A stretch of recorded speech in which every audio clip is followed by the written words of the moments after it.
He had already prepared the phrase, "You have heard of my trouble," but he ended by saying, as usual, "So you'll get this ready for me," and with that dismissed him.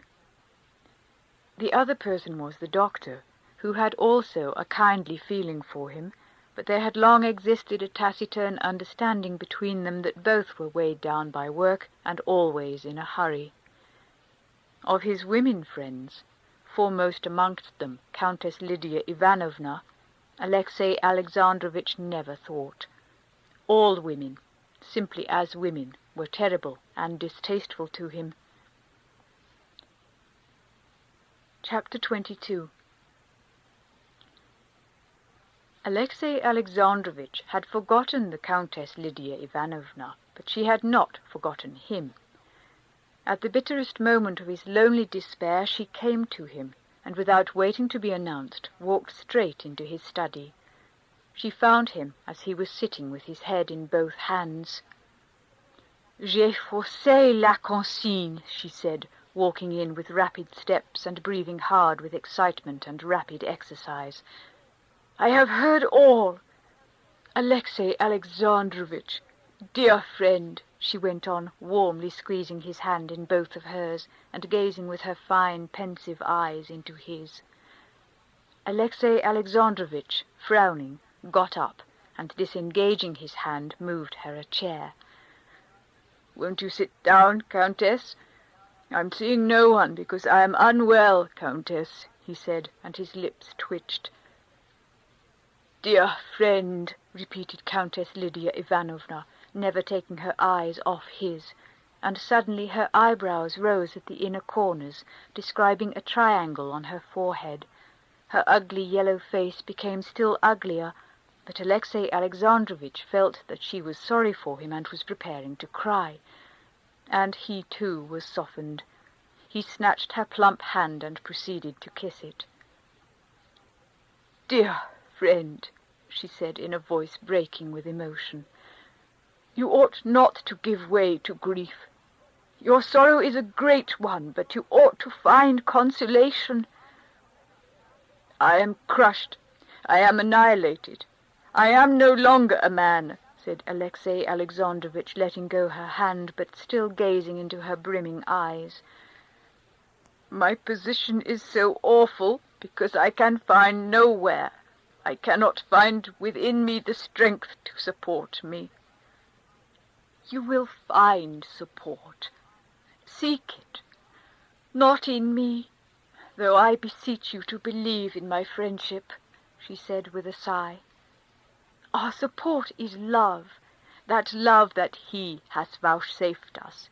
His burden is light," she said with the look of ecstasy Alexey Alexandrovitch knew so well. "He will be your support and your succor."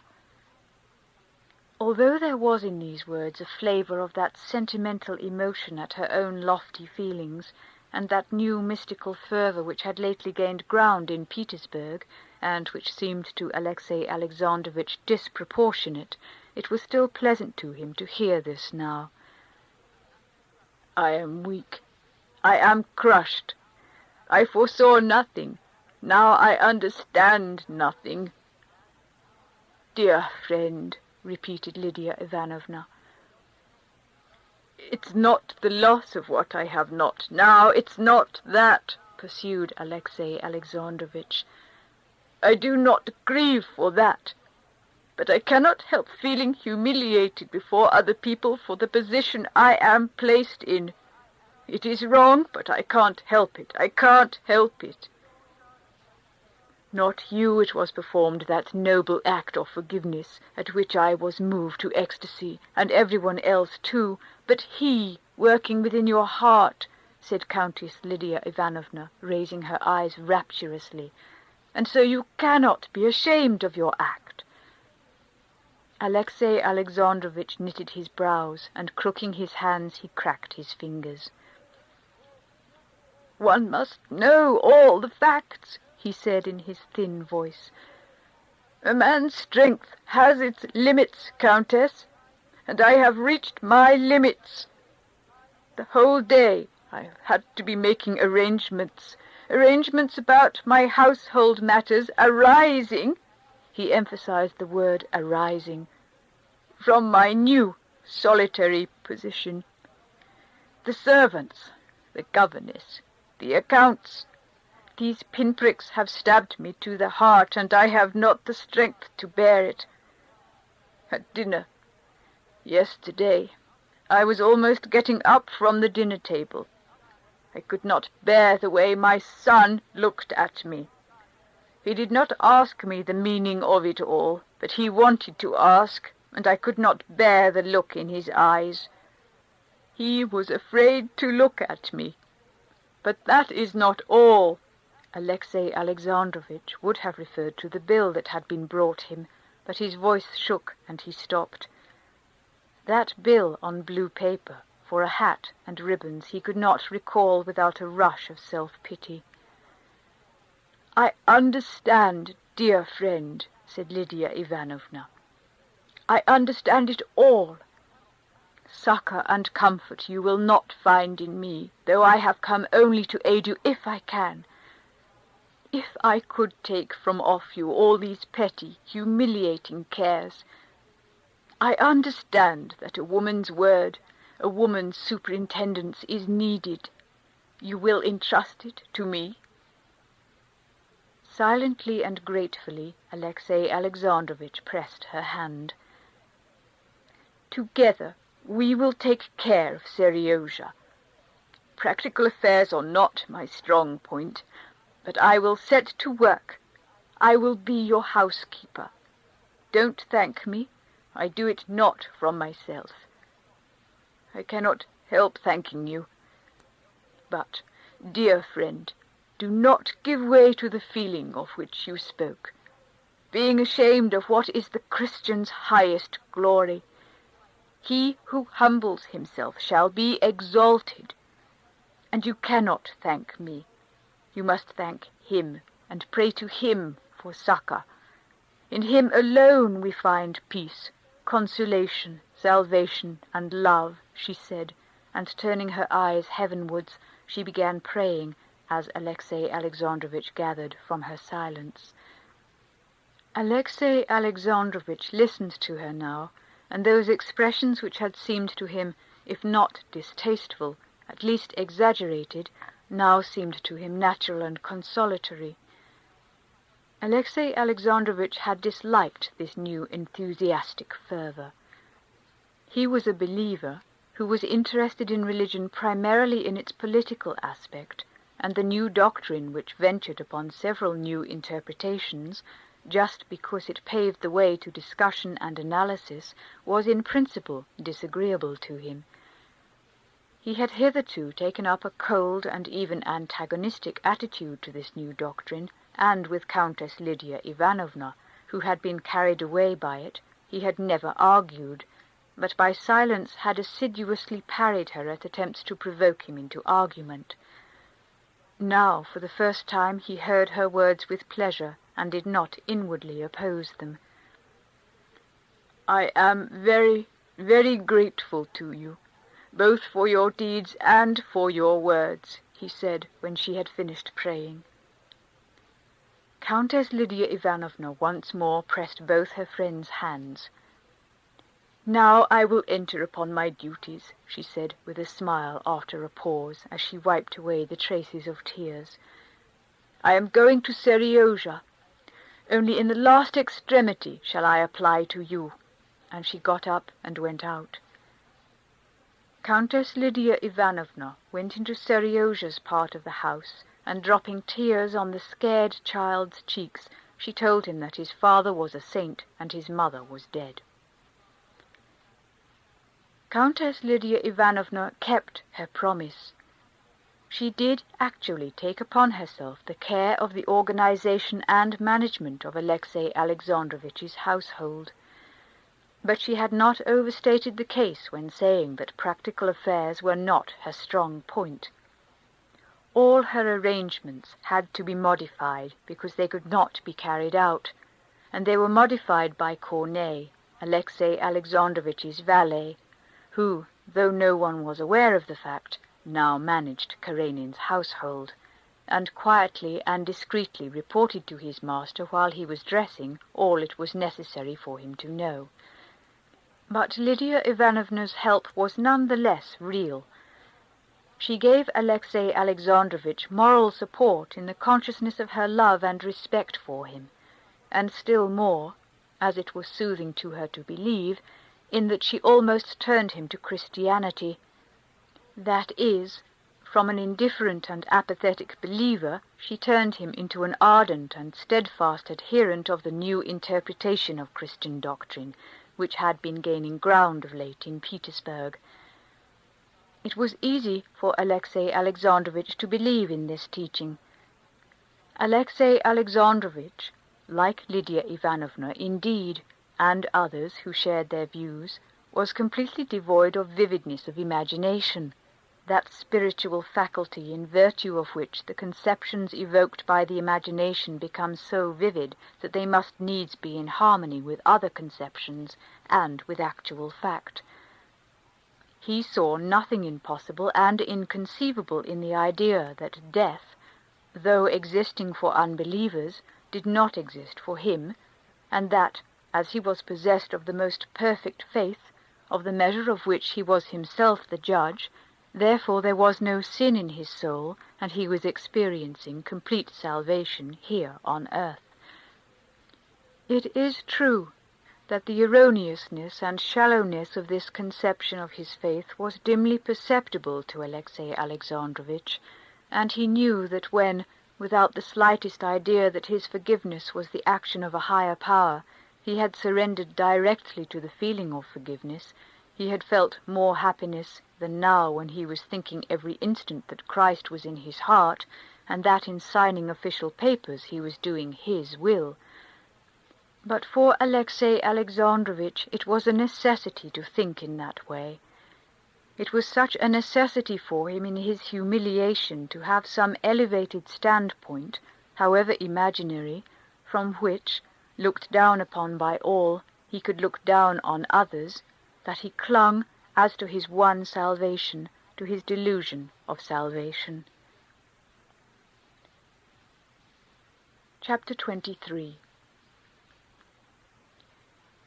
The Countess Lydia Ivanovna had, as a very young and sentimental girl, been married to a wealthy man of high rank, an extremely good-natured, jovial, and extremely dissipated rake. 2 months after marriage, her husband abandoned her, and her impassioned protestations of affection he met with a sarcasm and even hostility that people knowing the Count's good heart, and seeing no defects in the sentimental Lydia, were at loss to explain. Though they were divorced and lived apart, yet whenever the husband met the wife, he invariably behaved to her with the same malignant irony, the cause of which was incomprehensible. Countess Lydia Ivanovna had long given up being in love with her husband, but from that time she had never given up being in love with someone. She was in love with several people at once, both men and women. She had been in love with almost everyone who had been particularly distinguished in any way. She was in love with all the new princes and princesses who married into the imperial family. She had been in love with a high dignitary of the church, a vicar and a parish priest. She had been in love with a journalist, 3 Slavophiles, and with Komissarov, with a minister, a doctor, an English missionary, and Karenin. All these passions, constantly waning or growing more ardent, did not prevent her from keeping up the most extended and complicated relations with the court and fashionable society. But from that time, that after Karenin's trouble she took him under her special protection, from the time that she set to work in Karenin's household looking after his welfare, she felt that all her other attachments were not the real thing, and that now she was genuinely in love, and with no one but Karenin. The feeling she now experienced for him seemed to her stronger than any of her former feelings. Analyzing her feeling, and comparing it with former passions, She distinctly perceived that she would not have been in love with Komisarov if he had not saved the life of the Tsar, that she would not have been in love with Ristich Kozitsky if there had been no Slavonic question, but that she loved Karenin for himself, for his lofty, uncomprehended soul, for the sweet, to her, high notes of his voice, for his drawling intonation, his weary eyes, his character, and his soft white hands with their swollen veins. She was not simply overjoyed at meeting him, but she sought in his face signs of the impression she was making on him. She tried to please him not by her words only, but in her whole person.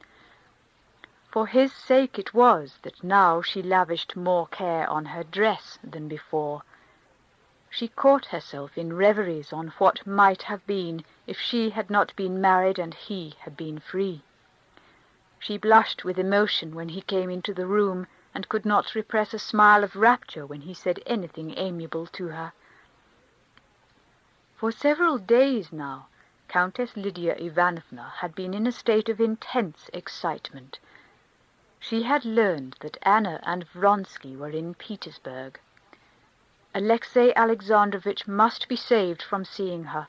He must be saved even from the torturing knowledge that that awful woman was in the same town with him, and that he might meet her any minute. Lydia Ivanovna made inquiries through her friends as to what those infamous people, as she called Anna and Vronsky, intended doing, and she endeavored so as to guide every movement of her friend during those days that he could not come across them. The young adjutant, an acquaintance of Vronsky, through whom she obtained her information, and who hoped through Countess Lydia Ivanovna to obtain a concession, told her that they had finished their business and were going away next day. Lydia Ivanovna had already begun to calm down when the next morning a note was brought her, the handwriting of which she recognized with horror. It was the handwriting of Anna Karenina.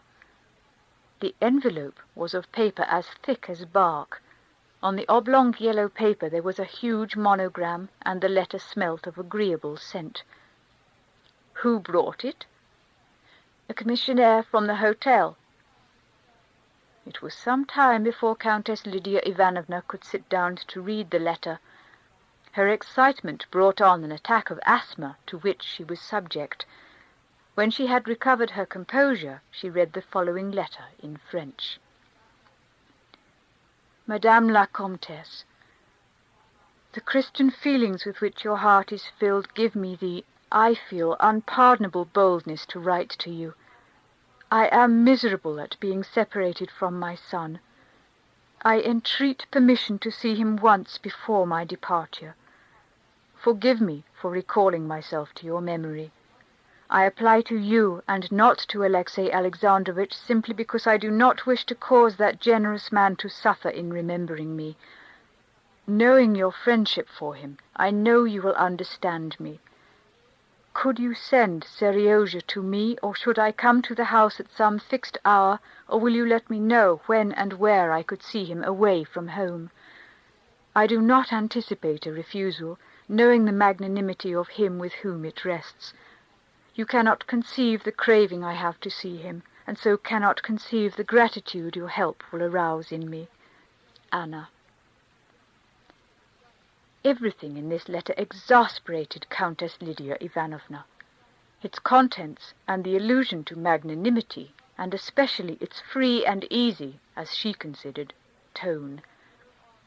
Say that there is no answer, said Countess Lydia Ivanovna, and immediately opening her blotting-book, she wrote to Alexey Alexandrovitch that she hoped to see him at 1 o'clock at the levee. I must talk with you of a grave and painful subject. There we will arrange where to meet. Best of all at my house, where I will order tea as you like it. Urgent. He lays the cross, but he gives the strength to bear it, she added, so as to give him some slight preparation. Countess Lydia Ivanovna usually wrote some 2 or 3 letters a day to Alexey Alexandrovitch. She enjoyed that form of communication, which gave opportunity for a refinement and air of mystery not afforded by their personal interviews. Chapter 24. The levee was drawing to a close. People met as they were going away and gossiped of the latest news, of the newly bestowed honours and the changes in the positions of the higher functionaries.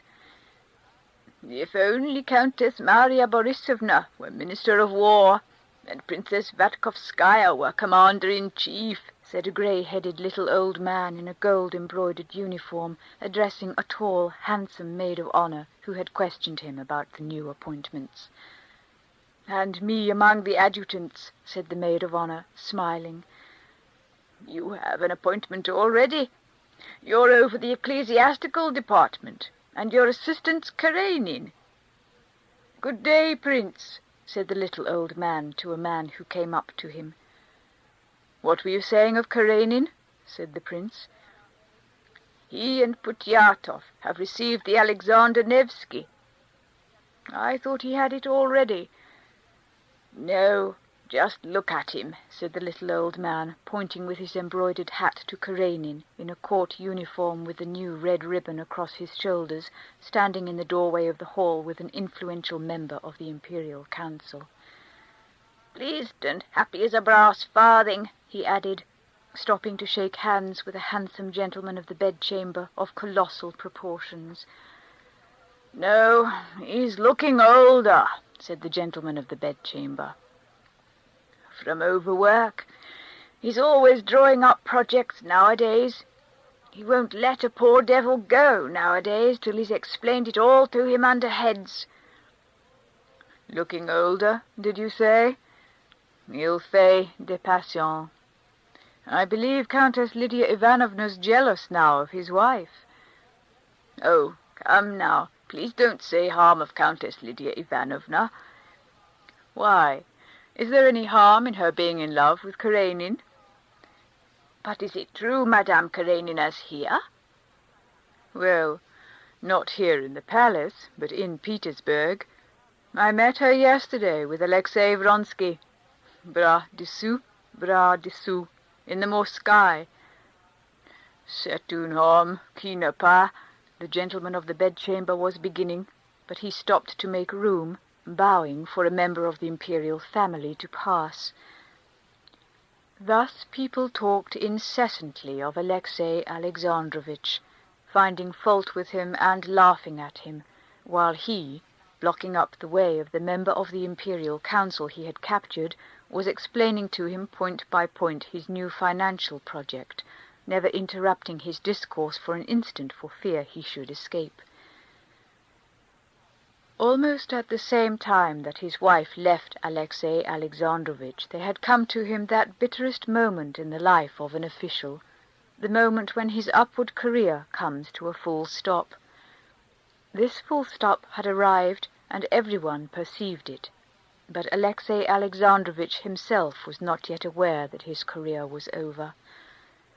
Whether it was due to his feud with Stremov, or his misfortune with his wife, or simply that Alexei Alexandrovitch had reached his destined limits, it had become evident to everyone in the course of that year that his career was at an end. He still filled a position of consequence. He sat on many commissions and committees, but he was a man whose day was over, and from whom nothing was expected. Whatever he said, whatever he proposed, was heard as though it was something long familiar, and the very thing that was not needed.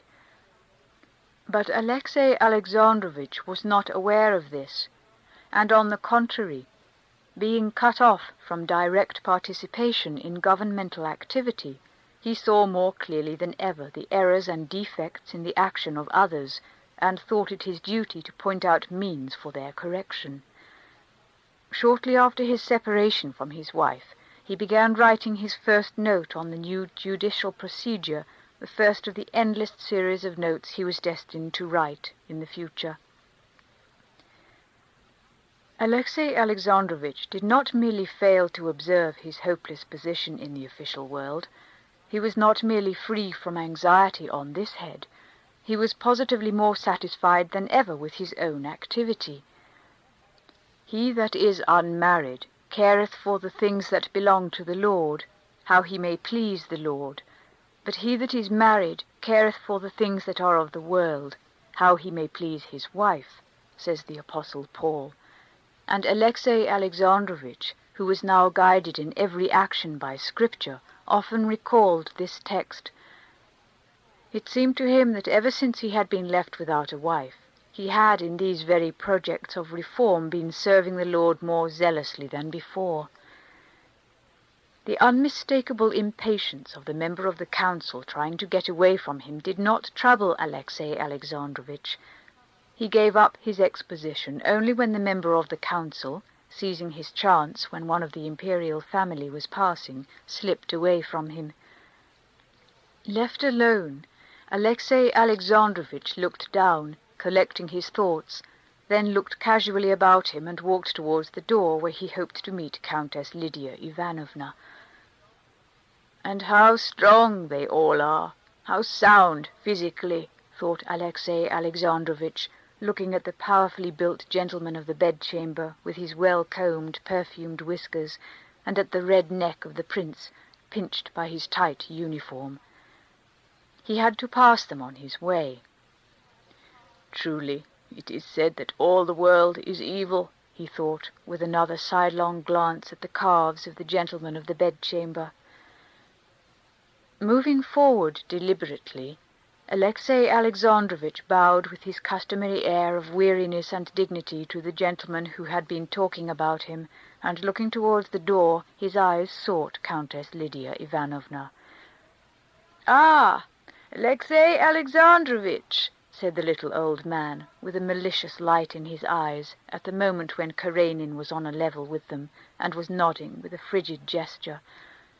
"I haven't congratulated you yet," said the old man, pointing to his newly received ribbon. "Thank you," answered Alexey Alexandrovitch. "What an exquisite day today," he added, laying emphasis in his particular way on the word exquisite. That they laughed at him he was well aware, but he did not expect anything but hostility from them. He was used to that by now. Catching sight of the yellow shoulders of Lydia Ivanovna jutting out above her corset, and her fine, pensive eyes bidding him to her, Alexey Alexandrovitch smiled, revealing untarnished white teeth, and went towards her. Lydia Ivanovna's dress had cost her great pains, as indeed all her dresses had done of late. Her aim in dress was now quite the reverse of that she had pursued 30 years before. Then her desire had been to adorn herself with something, and the more adorned the better. Now, on the contrary, she was perforce decked out in a way so inconsistent with her age and her figure that her one anxiety was to contrive that the contrast between these adornments and her own exterior should not be too appalling. And as far as Alexey Alexandrovitch was concerned, she succeeded, and was in his eyes attractive. For him she was the one island not only of goodwill to him, but of love in the midst of a sea of hostility and jeering that surrounded him. Passing through rows of ironical eyes, he was drawn as naturally to her loving glance as a plant to the sun. "I congratulate you," she said to him, her eyes on his ribbon. Suppressing a smile of pleasure, he shrugged his shoulders, closing his eyes, as though to say that that could not be a source of joy to him. Countess Lydia Ivanovna was very well aware that it was one of his chief sources of satisfaction, though he never admitted it. "How is our angel?" said Countess Lydia Ivanovna, meaning Seryozha. "I can't say I was quite pleased with him," said Alexey Alexandrovitch, raising his eyebrows and opening his eyes. "And Sitnikov is not satisfied with him." Sitnikov was the tutor to whom Seryozha's secular education had been entrusted. "As I have mentioned to you, there's a sort of coldness in him towards the most important questions which ought to touch the heart of every man and every child.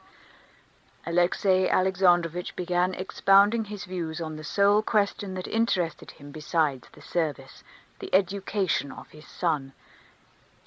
When Alexey Alexandrovitch, with Lydia Ivanovna's help, had been brought back anew to life and activity, he felt it his duty to undertake the education of the son left on his hands. Having never before taken any interest in educational questions, Alexey Alexandrovitch devoted some time to the theoretical study of the subject. After reading several books on anthropology, education, and didactics, Alexey Alexandrovitch drew up a plan of education, and engaging the best tutor in Petersburg to superintend it, he set to work, and the subject continually absorbed him. "Yes, but the heart. I see in him his father's heart, and with such a heart a child cannot go far wrong," said Lydia Ivanovna with enthusiasm. "Yes, perhaps. As for me, I do my duty. It's all I can do." "You're coming to me," said Countess Lydia Ivanovna after a pause. "We have to speak of a subject painful to you. I would have given anything to have spared you certain memories, but others are not of the same mind. I have received a letter from her. She is here in Petersburg." Alexey Alexandrovitch shuddered at the allusion to his wife, but immediately his face assumed the death-like rigidity which expressed utter helplessness in the matter. "I was expecting it," he said. Countess Lydia Ivanovna looked at him ecstatically, and tears of rapture at the greatness of his soul came into her eyes. Chapter 25.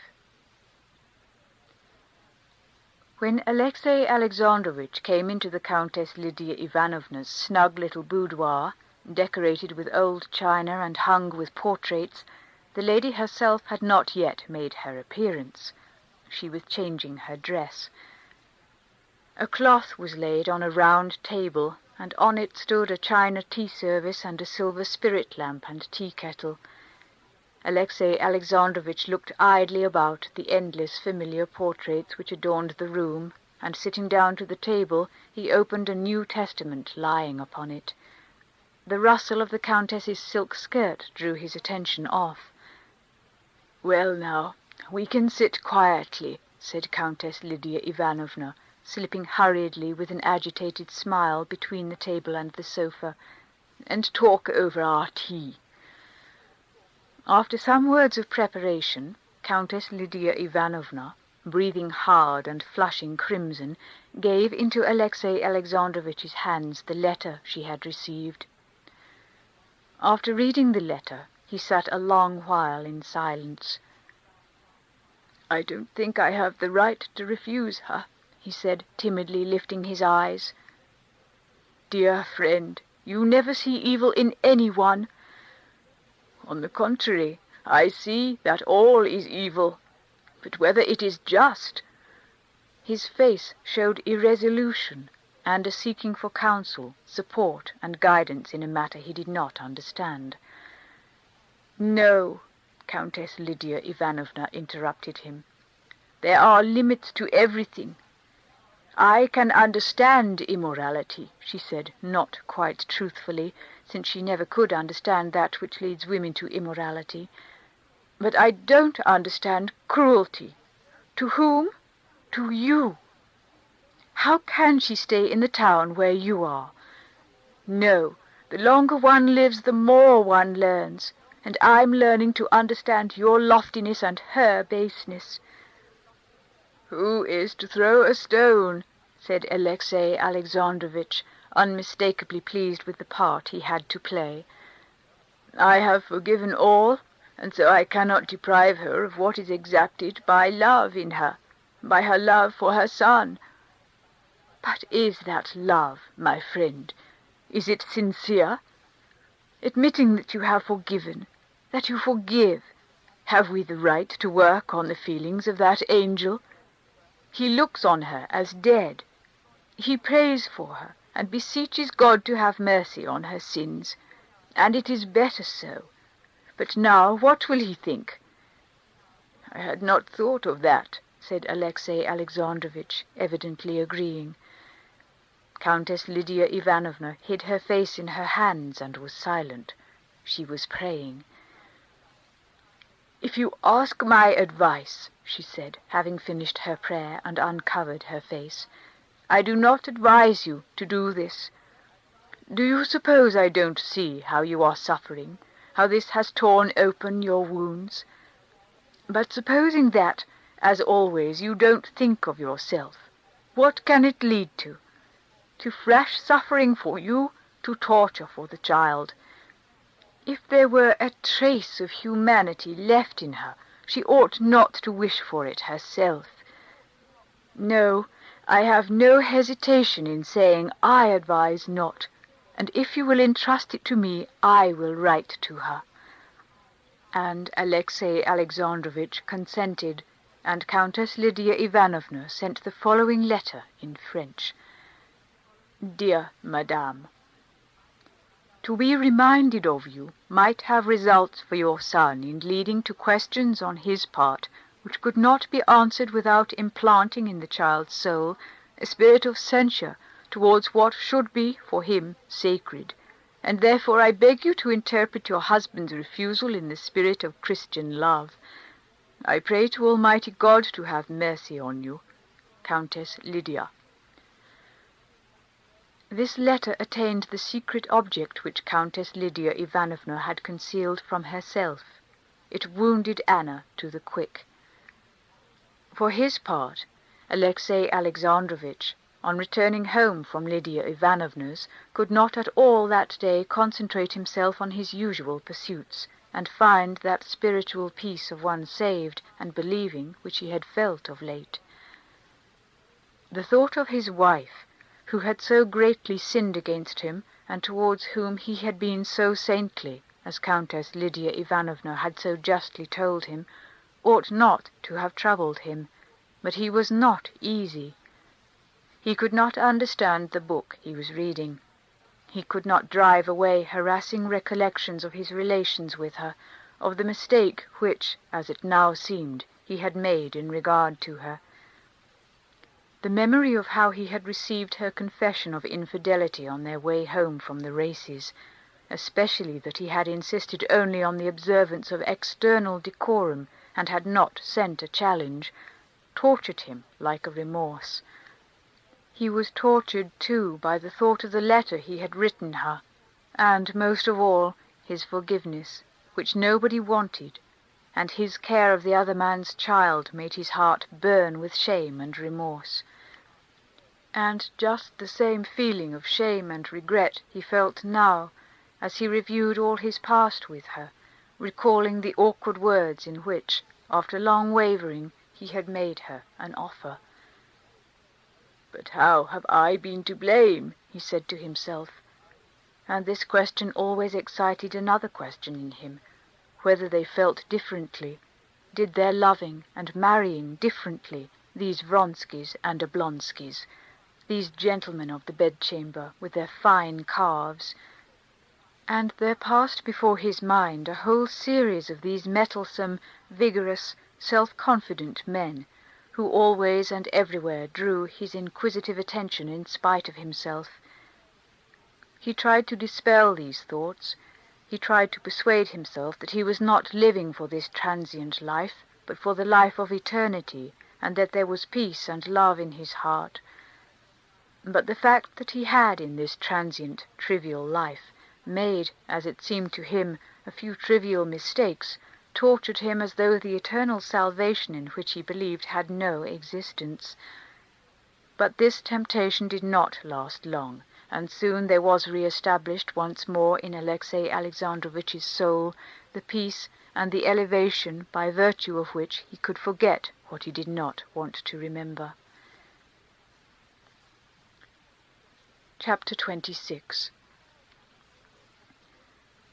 "Well, Kapitonitch," said Seryozha, coming back rosy and good-humoured from his walk the day before his birthday, and giving his overcoat to the tall old hall porter, who smiled down at the little person from the height of his long figure. "Well, Has the bandaged clerk been here today? Did Papa see him?" "He saw him. The minute the chief secretary came out, I announced him," said the hall porter with a good-humoured wink. "Here, I'll take it off." "Seryozha," said the tutor, stopping in the doorway leading to the inner rooms, "take it off yourself." But Seryozha, though he heard his tutor's feeble voice, did not pay attention to it. He stood keeping hold of the hall porter's belt and gazing into his face. "Well, and did Papa do what he wanted for him?" The hall porter nodded his head affirmatively. The clerk, with his face tied up, who had already been 7 times to ask some favour of Alexey Alexandrovitch, interested both Seryozha and the hall porter. Seryozha had come upon him in the hall, and had heard him plaintively beg the hall porter to announce him, saying that he and his children had death staring them in the face. Since then, Seryozha, having met him a 2nd time in the hall, took great interest in him. "Well, was he very glad?" he asked. "Glad? I should think so. Almost dancing as he walked away." "And has anything been left?" asked Seryozha after a pause. "Come, sir," said the hall porter. Then, with a shake of his head, he whispered, "Something from the countess." Seryozha understood at once that what the hall porter was speaking of was a present from Countess Lydia Ivanovna for his birthday. "What do you say? Where?" "Cornet took it to your papa. A fine plaything it must be, too." "How big? Like this?" "Rather small, but a fine thing." "A book?" "No, a thing. Run along, run along. Vasily Lukitch is calling you," said the porter, hearing the tutor's steps approaching, and carefully taking away from his belt the little hand in the glove half pulled off, he signed with his head towards the tutor. "Vasily Lukitch, in a tiny minute," answered Seryozha, with that gay and loving smile which always won over the conscientious Vasily Lukitch. Seryozha was too happy. Everything was too delightful for him to be able to help sharing with his friend the porter the family good fortune of which he had heard during his walk in the public gardens from Lydia Ivanovna's niece. This piece of good news seemed to him particularly important from its coming at the same time with the gladness of the bandaged clerk and his own gladness at toys having come for him. It seemed to Seryozha that this was a day on which everyone ought to be glad and happy. "You know Papa's received the Alexander Nevsky today." "To be sure I do. People have been already to congratulate him." "And is he glad?" "Glad at the Tsar's gracious favour? I should think so. It's a proof he's deserved it," said the porter severely and seriously. Seryozha fell to dreaming, gazing up at the face of the porter, which he had thoroughly studied in every detail, especially the chin that hung down between the grey whiskers, never seen by anyone but Seryozha, who saw him only from below. "Well, and has your daughter been to see you lately?" The porter's daughter was a ballet dancer. "When is she to come on weekdays? They've their lessons to learn too. And you've your lessons, sir. Run along." On coming into the room, Seryozha, instead of sitting down to his lessons, told his tutor of his supposition that what had been brought him must be a machine. "What do you think?" he inquired. But Vasily Lukitch was thinking of nothing but the necessity of learning the grammar lesson for the teacher, who was coming at 2.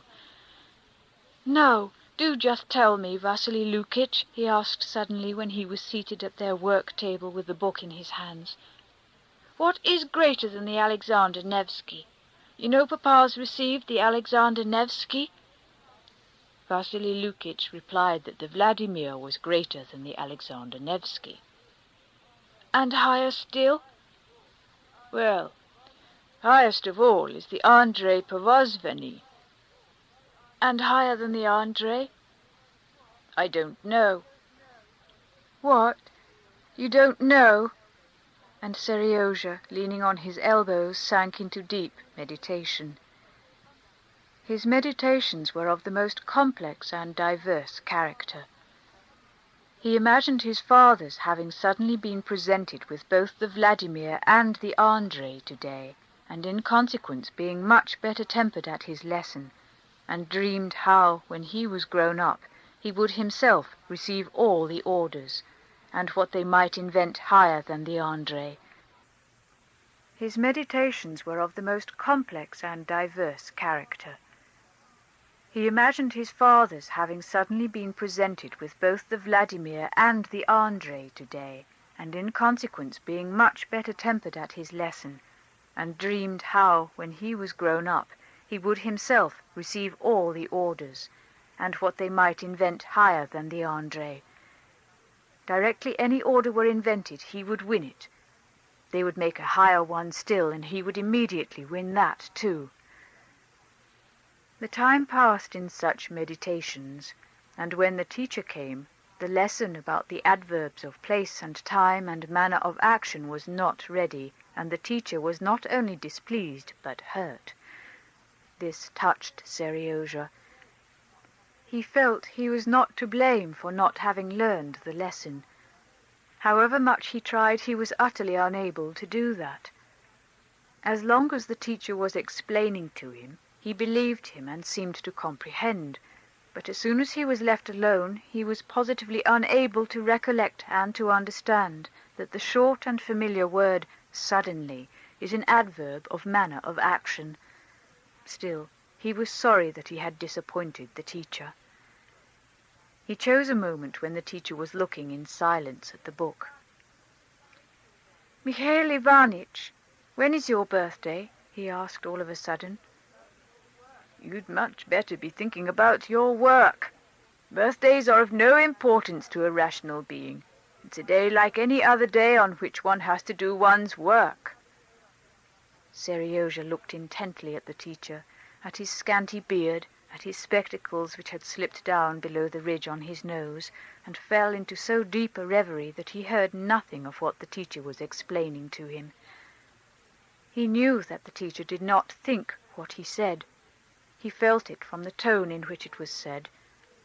But why have they all agreed to speak just in the same manner, always the dreariest and most useless stuff? Why does he keep putting me off? Why doesn't he love me? He asked himself mournfully, and could not think of an answer. Chapter 27. After the lesson with the grammar teacher came his father's lesson. While waiting for his father, Seryozha sat at the table playing with a penknife and fell to dreaming. Among Seryozha's favorite occupations was searching for his mother during his walks. He did not believe in death generally, and in her death in particular, in spite of what Lydia Ivanovna had told him and his father had confirmed, and it was just because of that, and after he had been told she was dead, that he had begun looking for her when out for a walk. Every woman of full, graceful figure with dark hair was his mother. At the sight of such a woman, such a feeling of tenderness was stirred within him that his breath failed him and tears came into his eyes. And he was on the tiptoe of expectation that she would come up to him, would lift her veil. All her face would be visible. She would smile. She would hug him. He would sniff her fragrance, feel the softness of her arms, and cry with happiness, just as he had one evening lain on her lap while she tickled him, and he laughed and bit her white, ring-covered fingers. Later, when he accidentally learned from his old nurse that his mother was not dead, and his father and Lydia Ivanovna had explained to him that she was dead to him because she was wicked, which he could not possibly believe because he loved her, he went on seeking her and expecting her in the same way. That day in the public gardens there had been a lady in a lilac veil, whom he had watched with a throbbing heart, believing it to be she as she came towards them along the path. The lady had not come up to them, but had disappeared somewhere. That day, more intensely than ever, Seryozha felt a rush of love for her, and now, waiting for his father, he forgot everything and cut all round the edge of the table with his penknife, staring straight before him with sparkling eyes and dreaming of her. "Here is your papa," said Vasily Lukitch, rousing him. Seryozha jumped up and went up to his father, and kissing his hand looked at him intently, trying to discover signs of his joy at receiving the Alexander Nevsky.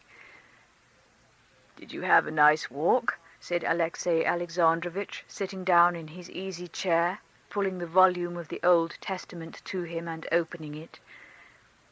Although Alexey Alexandrovitch had more than once told Seryozha that every Christian ought to know Scripture history thoroughly, he often referred to the Bible himself during the lesson, and Seryozha observed this. "Yes, it was very nice indeed, Papa," said Seryozha, sitting sideways on his chair and rocking it, which was forbidden. "I saw Nadinka." Nadinka was a niece of Lydia Ivanovna's who was being brought up in her house. "She told me you'd been given a new star. Are you glad, Papa?"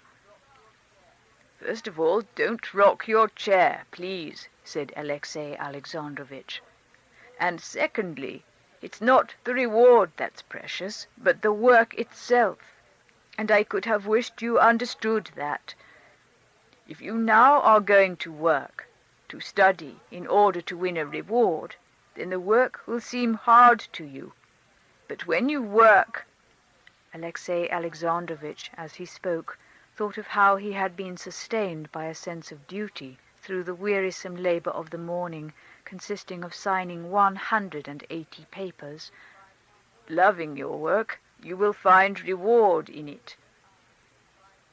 Seryozha's eyes, that had been shining with gaiety and tenderness, grew dull and dropped before his father's gaze. This was the same long familiar tone his father always took with him, and Seryozha had learned by now to fall in with it. His father always talked to him, so Seryozha felt, as though he were addressing some boy of his own imagination, one of those boys that exist in books, utterly unlike himself. And Seryozha always tried with his father to act being the storybook boy. "You understand that, I hope?" said his father. "Yes, Papa," answered Seryozha, acting the part of the imaginary boy. The lesson consisted of learning by heart several verses out of the Gospel and repetition of the beginning of the Old Testament. The verses from the Gospel Seryozha knew fairly well, but at the moment when he was saying them he became so absorbed in watching the sharply protruding bony knobbiness of his father's forehead that he lost the thread, and he transposed the end of one verse and the beginning of another. So it was evident to Alexey Alexandrovitch that he did not understand what he was saying, and that irritated him. He frowned and began explaining what Seryozha had heard many times before and never could remember, because he understood it too well, just as that "suddenly" is an adverb of manner of action.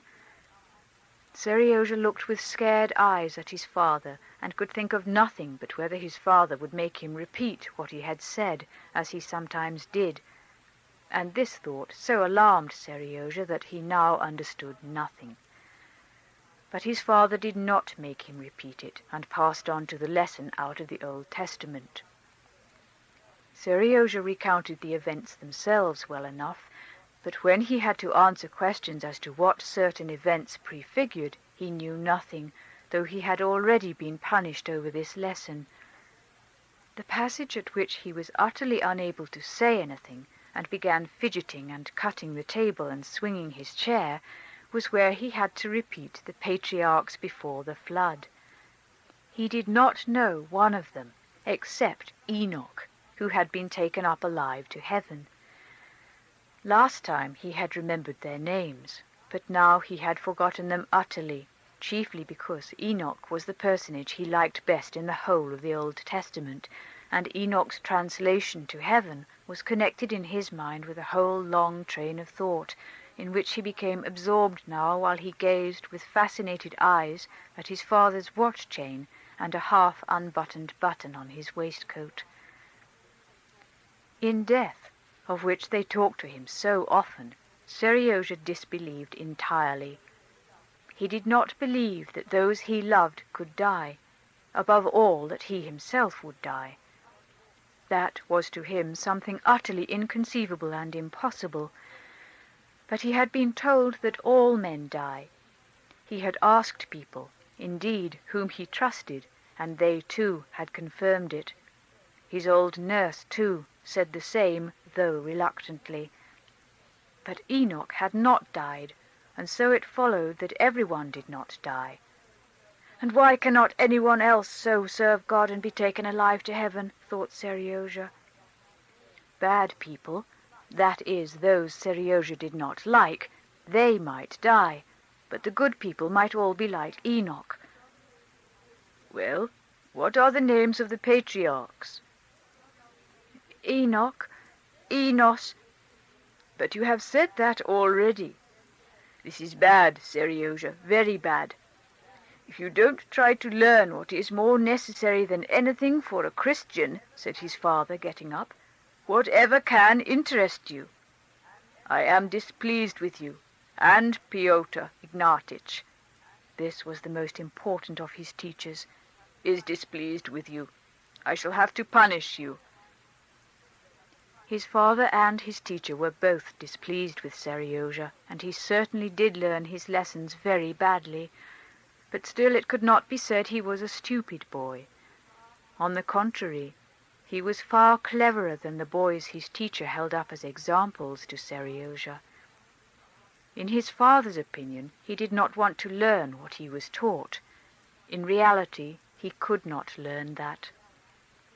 He could not, because the claims of his own soul were more binding on him than those claims his father and his teacher made upon him.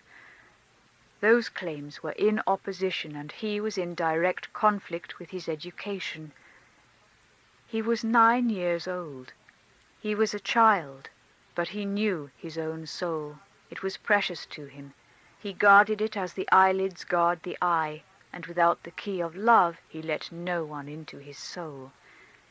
His teachers complained that he would not learn, while his soul was brimming over with thirst for knowledge. And he learned from Kapitonich, from his nurse, from Nadinka, from Vasily Lukitch, but not from his teachers. The spring his father and his teachers reckoned upon to turn their mill wheels had long dried up at the source, but its waters did their work in another channel. His father punished Seryozha by not letting him go to see Nadinka, Lydia Ivanovna's niece, but this punishment turned out happily for Seryozha. Vasily Lukitch was in a good humor, and showed him how to make windmills. The whole evening passed over this work, and in dreaming how to make a windmill on which he could turn himself, clutching at the sails or tying himself on and whirling round. Of his mother, Seryozha did not think all the evening, but when he had gone to bed, he suddenly remembered her, and prayed in his own words that his mother tomorrow for his birthday might leave off hiding herself and come to him. Vasily Lukitch, do you know what I prayed for tonight, extra besides the regular things? That you might learn your lessons better? No. Toys? No, you'll never guess. A splendid thing, but it's a secret. When it comes to pass, I'll tell you. Can't you guess? No, I can't guess. You tell me, said Vasily Lukitch with a smile, which was rare with him. Come, lie down, I'm putting out the candle. Without the candle I can see better what I see and what I prayed for. There, I was almost telling the secret, said Seryozha, laughing gaily. When the candle was taken away, Seryozha heard and felt his mother. She stood over him and with loving eyes caressed him. But then came windmills, a knife, everything began to be mixed up, and he fell asleep. Chapter 28. On arriving in Petersburg, Vronsky and Anna stayed at one of the best hotels. Vronsky apart in a lower story, Anna above with her child, its nurse, and her maid in a large suite of 4 rooms. On the day of his arrival, Vronsky went to his brother's. There he found his mother, who had come from Moscow on business. His mother and sister-in-law greeted him as usual. They asked him about his stay abroad and talked of their common acquaintances, but did not let drop a single word in allusion to his connection with Anna. His brother came the next morning to see Vronsky, and of his own accord asked him about her, and Alexei Vronsky told him directly that he looked upon his connection with Madame Karenina as marriage, that he hoped to arrange a divorce and then to marry her, and until then he considered her as much a wife as any other wife, and he begged him to tell their mother and his wife so. "If the world disapproves, I don't care," said Vronsky. "But if my relations want to be on terms of relationship with me, they will have to be on the same terms with my wife." The elder brother, who had always a respect for his younger brother's judgment, could not well tell whether he was right or not till the world had decided the question. For his part he had nothing against it, and with Alexei he went up to see Anna. Before his brother, as before everyone, Vronsky addressed Anna with a certain formality, treating her as he might a very intimate friend. But it was understood that his brother knew their real relations, and they talked about Anna's going to Vronsky's estate. In spite of all his social experience, Vronsky was, in consequence of the new position in which he was placed, laboring under a strange misapprehension. One would have thought he must have understood that society was closed for him and Anna, but now some vague ideas had sprung up in his brain that this was only the case in old-fashioned days, and that now, with the rapidity of modern progress, he had unconsciously become by now a partisan of every sort of progress, the views of society had changed, and that the question whether they would be received in society was not a foregone conclusion. Of course, he thought, she would not be received at court, but intimate friends can and must look at it in the proper light. One may sit for several hours at a stretch with one's legs crossed in the same position if one knows that there's nothing to prevent one's changing one's position. But if a man knows that he must remain sitting so with crossed legs, then cramp comes on, the legs begin to twitch and to strain towards the spot to which one would like to draw them. This was what Vronsky was experiencing in regard to the world. Though at the bottom of his heart he knew that the world was shut on them, he put it to the test whether the world had not changed by now and would not receive them. But he very quickly perceived that though the world was open for him personally, it was closed for Anna. Just as in the game of cat and mouse, the hands raised for him were dropped to bar the way for Anna. One of the first ladies in Petersburg society whom Vronsky saw was his cousin, Betsy. "At last," she greeted him joyfully. "And Anna? How glad I am! Where are you stopping? I can fancy after your delightful travels you must find our poor Petersburg horrid. I can fancy your honeymoon in Rome. How about the divorce? Is all that over?"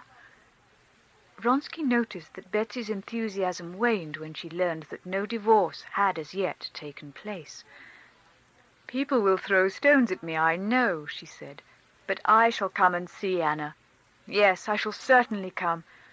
You won't be here long, I suppose?" And she did certainly come to see Anna the same day, but her tone was not at all the same as in former days. She unmistakably prided herself on her courage and wished Anna to appreciate the fidelity of her friendship. She stayed only 10 minutes, talking of society gossip, and on leaving she said, "You've never told me when the divorce is to be. Supposing I'm ready to fling my cap over the mill, other starchy people will give you the cold shoulder until you're married. That's so simple nowadays. Ça se fait. So you're going on Friday? Sorry we shan't see each other again." From Betsy's tone, Vronsky might have grasped what he had to expect from the world, but he made another effort in his own family. His mother he did not reckon upon. He knew that his mother, who had been so enthusiastic over Anna at their first acquaintance, would have no mercy on her now for having ruined her son's career. But he had more hope of Varya, his brother's wife. He fancied she would not throw stones, and would go simply and directly to see Anna, and would receive her in her own house. The day after his arrival, Vronsky went to her, and finding her alone, expressed his wishes directly. "You know, Alexei," she said after hearing him, "how fond I am of you, and how ready I am to do anything for you. But I have not spoken because I knew I could be of no use to you and Anna Arkadyevna," she said, articulating the name Anna Arkadyevna with particular care. "Don't suppose, please, that I judge her. Never. Perhaps in her place I should have done the same. I don't and can't enter into that," she said, glancing timidly at his gloomy face. "But one must call things by their names.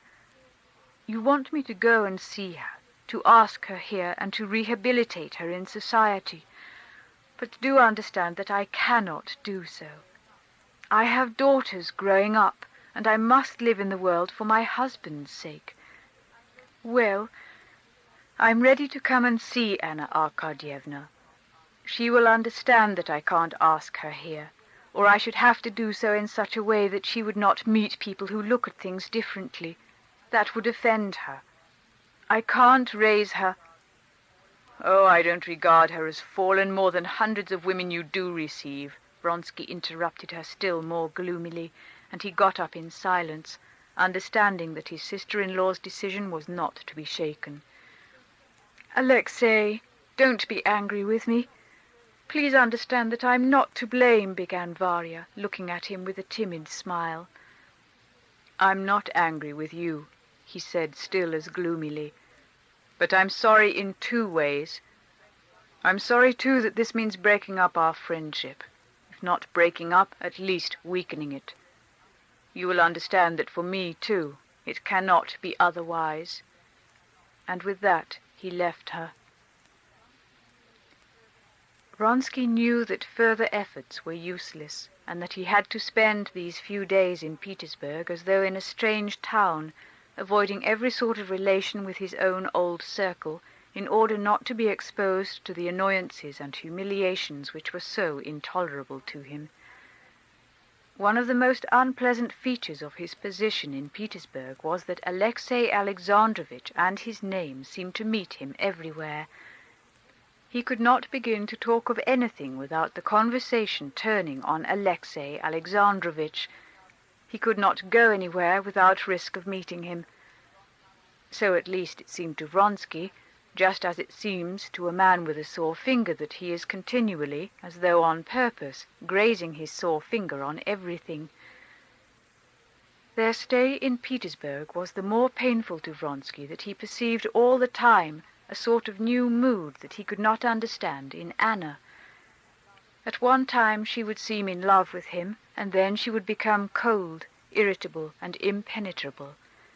She was worrying over something, and keeping something back from him, and did not seem to notice the humiliations which poisoned his existence, and for her, with her delicate intuition, must have been still more unbearable. Chapter 29. One of Anna's objects in coming back to Russia had been to see her son. From the day she left Italy, the thought of it had never ceased to agitate her, and as she got nearer to Petersburg, the delight and importance of this meeting grew even greater in her imagination. She did not even put to herself the question how to arrange it. It seemed to her natural and simple to see her son when she should be in the same town with him. But on her arrival in Petersburg she was suddenly made distinctly aware of her present position in society, and she grasped the fact that to arrange this meeting was no easy matter. She had now been 2 days in Petersburg. The thought of her son never left her for a single instant, but she had not yet seen him. To go straight to the house, where she might meet Alexey Alexandrovitch, that she felt she had no right to do. She might be refused admittance and insulted. To write, and so enter into relations with her husband, that it made her miserable to think of doing. She could only be at peace when she did not think of her husband. To get a glimpse of her son out walking, finding out where and when he went out, was not enough for her. She had so looked forward to this meeting. She had so much she must say to him. She so longed to embrace him, to kiss him. Seriozha's old nurse might be a help to her now and show her what to do. But the nurse was not now living in Alexey Alexandrovitch's house. In this uncertainty and in efforts to find the nurse, 2 days had slipped by. Hearing of the close intimacy between Alexey Alexandrovitch and Countess Lydia Ivanovna, Anna decided on the 3rd day to write to her a letter which cost her great pains, and in which she intentionally said that permission to see her son must depend on her husband's generosity. She knew that if the letter were shown to her husband, he would keep up his character of magnanimity and would not refuse her request. The commissionaire who took the letter had brought her back the most cruel and unexpected answer, that there was no answer. She had never felt so humiliated as at the moment when, sending for the commissionaire, she heard from him the exact account of how he had waited, and how afterwards he had been told there was no answer. Anna felt humiliated, insulted, but she saw that from her point of view Countess Lydia Ivanovna was right. Her suffering was the more poignant that she had to bear it in solitude. She could not and would not share it with Vronsky. She knew that to him, although he was the primary cause of her distress, the question of her seeing her son would seem a matter of very little consequence. She knew that he would never be capable of understanding all the depth of her suffering, that for his cool tone at any allusion to it she would begin to hate him. And she dreaded that more than anything in the world, and so she hid from him everything that related to her son. Spending the whole day at home, she considered ways of seeing her son, and had reached a decision to write to her husband. She was just composing this letter when she was handed the letter from Lydia Ivanovna. The Countess's silence had subdued and depressed her, but the letter, all that she had read between the lines in it, so exasperated her, this malice was so revolting beside her passionate, legitimate tenderness for her son, that she turned against other people and left off blaming herself. "This coldness, this pretence of feeling," she said to herself. "They must needs insult me and torture the child, and I am to submit to it. Not on any consideration. She is worse than I am. I don't lie anyway." And she decided on the spot that next day, Seriozha's birthday, she would go straight to her husband's house, bribe or deceive the servants, but at any cost see her son and overturn the hideous deception with which they were encompassing the unhappy child. She went to a toy shop, bought toys, and thought over a plan of action. She would go early in the morning at 8 o'clock, when Alexey Alexandrovitch would be certain not to be up. She would have money in her hand to give the hall porter and the footman, so that they should let her in, and not raising her veil, she would say that she had come from Seriozha's godfather to congratulate him, and that she had been charged to leave the toys at his bedside. She had prepared everything but the words she should say to her son. Often as she had dreamed of it, she could never think of anything. The next day, At 8 o'clock in the morning, Anna got out of a hired sledge and rang at the front entrance of her former home. "Run and see what's wanted. Some lady," said Kapitonich, who, not yet dressed, in his overcoat and goloshes, had peeped out of the window and seen a lady in a veil standing close up to the door. His assistant, a lad Anna did not know, had no sooner opened the door to her than she came in, and pulling a 3-ruble note out of her muff, put it hurriedly into his hand. "Seryozha, Sergei Alexeyitch," she said, and was going on. Scrutinizing the note, the porter's assistant stopped her at the second glass door. "Whom do you want?" he asked. She did not hear his words and made no answer. Noticing the embarrassment of the unknown lady, Kapitonich went out to her, opened the second door for her, and asked her what she was pleased to want. "From Prince Skorodumov, for Sergei Alexeyitch," she said. "His honor's not up yet," said the porter, looking at her attentively. Anna had not anticipated that the absolutely unchanged hall of the house where she had lived for 9 years would so greatly affect her. Memories, sweet and painful, rose one after another in her heart, and for a moment she forgot what she was here for. "Would you kindly wait?" said Kapitonich, taking off her fur cloak. As he took off the cloak, Kapitonich glanced at her face, recognized her, and made her a low bow in silence. "Please walk in, Your Excellency," he said to her. She tried to say something, but her voice refused to utter any sound. With a guilty and imploring glance at the old man, she went with light, swift steps up the stairs. Bent double, with his goloshes catching in the steps, Kapitonich ran after her, trying to overtake her. "The tutor's there. Maybe he's not dressed. I'll let him know." Anna still mounted the familiar staircase, not understanding what the old man was saying. "This way, to the left, if you please. Excuse it's not being tidy. His honor's in the old parlor now," the hall porter said, panting. "Excuse me. Wait a little, Your Excellency. I'll just see," he said, and overtaking her, he opened the high door and disappeared behind it. Anna stood still, waiting. "He's only just awake," said the hall porter, coming out. And at the very instant the porter said this, Anna caught the sound of a childish yawn. From the sound of this yawn alone she knew her son and seemed to see him living before her eyes. "Let me in. Go away," she said, and went in through the high doorway. On the right of the door stood a bed, and sitting up in the bed was the boy. His little body bent forward with his nightshirt unbuttoned. He was stretching and still yawning. The instant his lips came together they curved into a blissfully sleepy smile, and with that smile he slowly and deliciously rolled back again. "Seryozha," she whispered, going noiselessly up to him. When she was parted from him, and all this latter time when she had been feeling a fresh rush of love for him, she had pictured him as he was at 4 years old, when she had loved him most of all.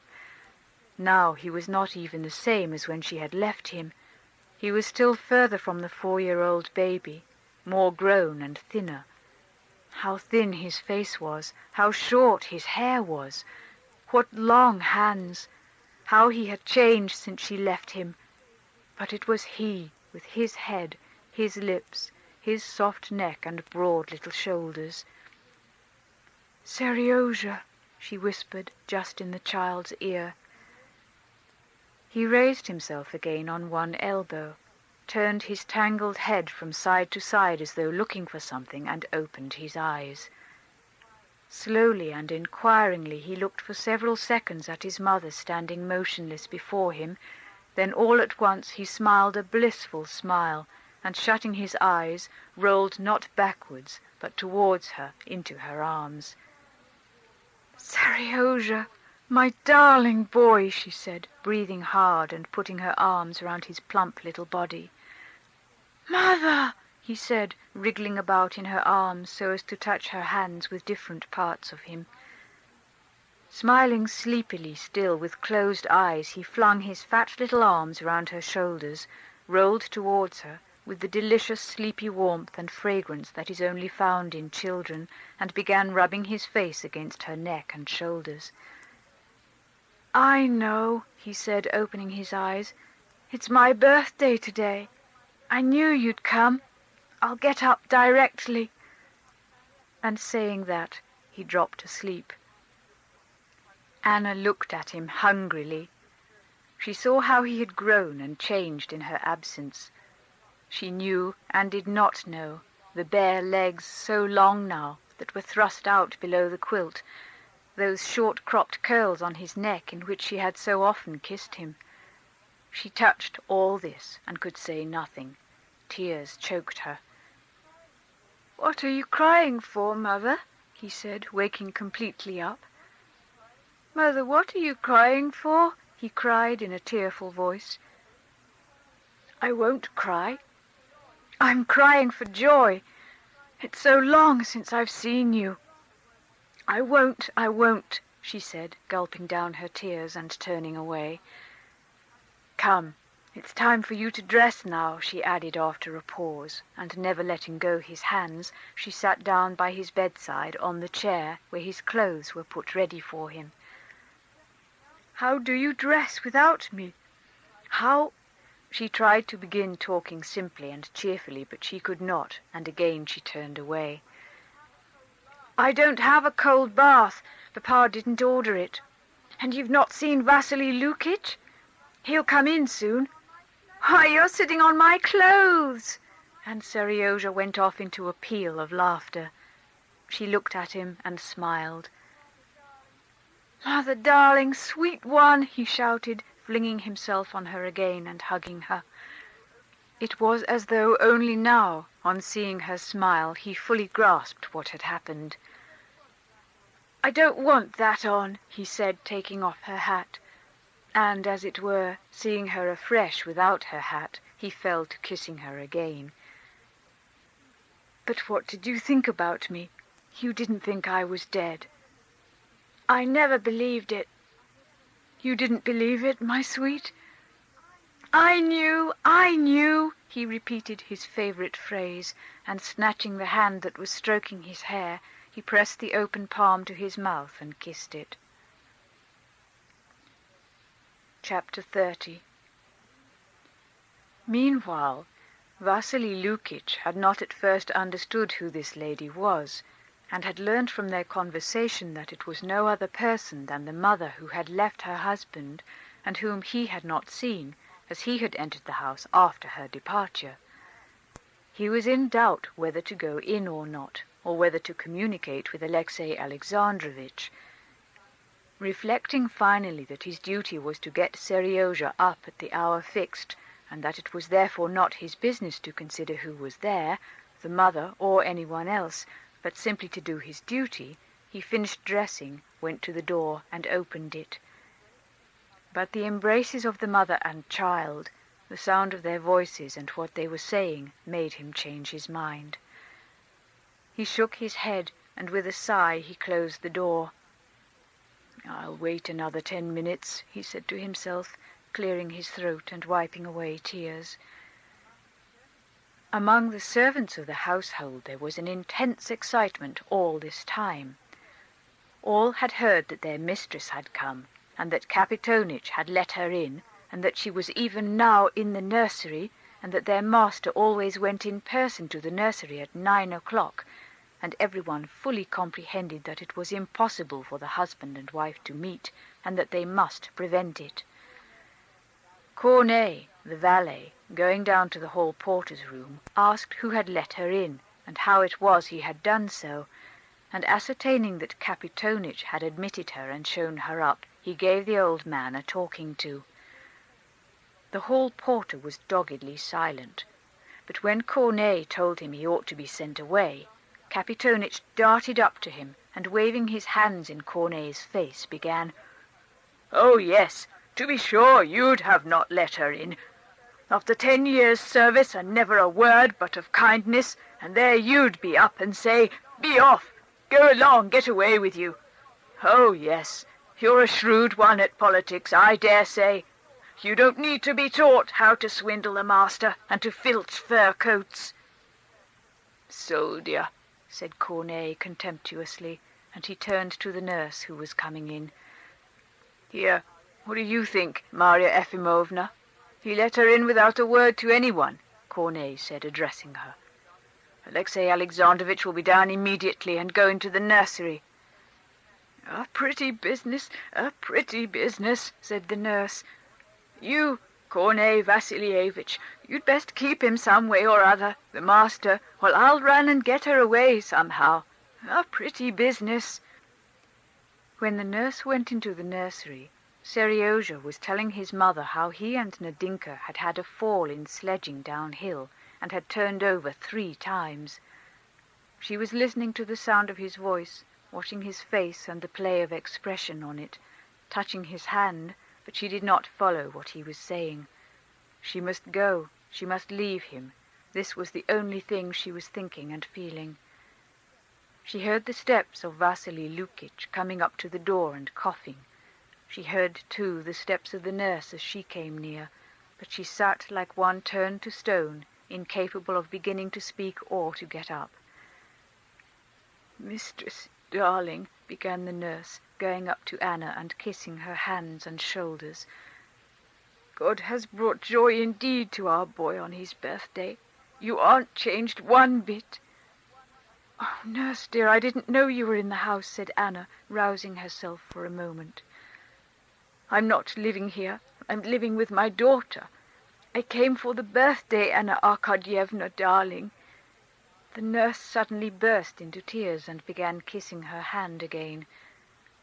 Seryozha, with radiant eyes and smiles, holding his mother by one hand and his nurse by the other, patted on the rug with his fat little bare feet. The tenderness shown by his beloved nurse to his mother threw him into an ecstasy.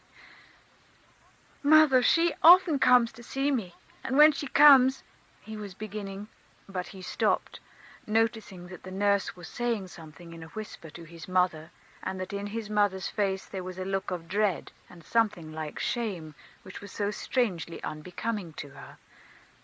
She went up to him. "My sweet," she said. She could not say goodbye, but the expression on her face said it, and he understood. "Darling, darling Kutik." She used the name by which she had called him when he was little. "You won't forget me. You—" But she could not say more. How often afterwards she thought of words she might have said, but now she did not know how to say it and could say nothing. But Seryozha knew all she wanted to say to him. He understood that she was unhappy and loved him. He understood even what the nurse had whispered. He had caught the words, "always at 9 o'clock," and he knew that this was said of his father, and that his father and mother could not meet. That he understood, but one thing he could not understand, why there should be a look of dread and shame in her face.